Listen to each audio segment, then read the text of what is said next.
Shalom Ouvracha. La paracha de Vaïkra commence le livre de Vaïkra, le livre dans lequel on va parler des korbanot et de tout le service divin qui va se faire au temple.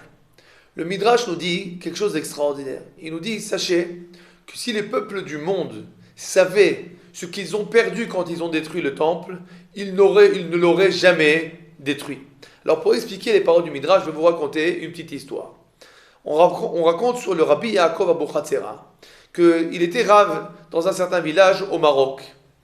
Et à un moment, il y a eu une rencontre, donc les Gabaïm, donc les responsables de la communauté, se sont rassemblés et ils ont parlé du sujet du rave, de monsieur le rabbin. Qu'est-ce qui se passe avec monsieur le rabbin? Alors le premier Gabaï dit, le premier responsable dit, bon, vous savez, je vois qu'il ne donne pas tellement de cours. Et le deuxième, il dit, oui, vous savez, il n'arrive pas non plus au mariage. Et le troisième qui renchérit, il dit, oui, il n'arrive pas non plus aux enterrements. Et le quatrième qui pose la question, mais alors, mais c'est quoi à quoi il sert ce rabbin? C'est quoi ce rabbin?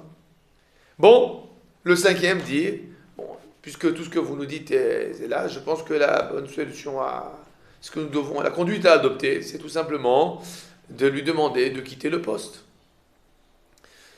Alors ils étaient un peu gênés, ils sont quand même, il s'agit de l'argent de la communauté, on ne peut pas le dépenser comme ça.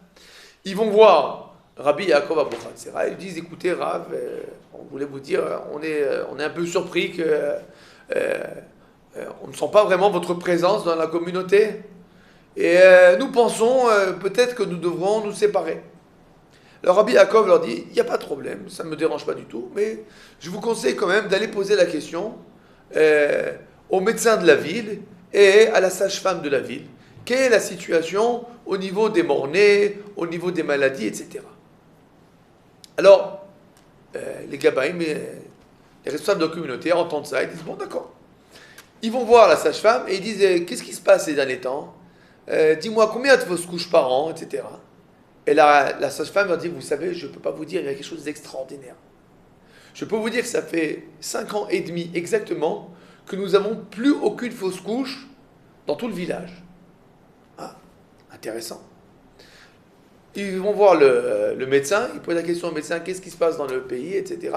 Combien de morts-nés, combien d'enfants qui meurent en bas âge? Et le médecin il dit, vous savez, je peux vous dire quelque chose d'extraordinaire, je ne sais pas comment expliquer ça, mais ça fait exactement 5 ans et demi que il n'y a pas de mortalité infantile dans tout le village. Alors les Gabaïm se rassemblent de nouveau et disent, attends, mais qu'est-ce qui est passé à 5 ans et demi? Ils se rendent compte que ça fait exactement 5 ans et demi que Rabbi Yaakov Abuchatzera est en poste. Alors ils vont voir Rabbi Yaakov Abuchatzera, ils posent la question, mais rabbin, expliquez-nous qu'est-ce qui se passe. Et le Rav leur répond, vous savez, c'est vrai que je ne donne pas beaucoup de cours, et c'est vrai que je ne suis pas là au mariage. Parce que la majorité de mon temps, je le passe à prier pour le bien de la communauté. Je prie pour vous, je prie pour votre santé. Alors, c'est vrai que ça ne se voit pas beaucoup, mais ça n'a pas moins d'importance.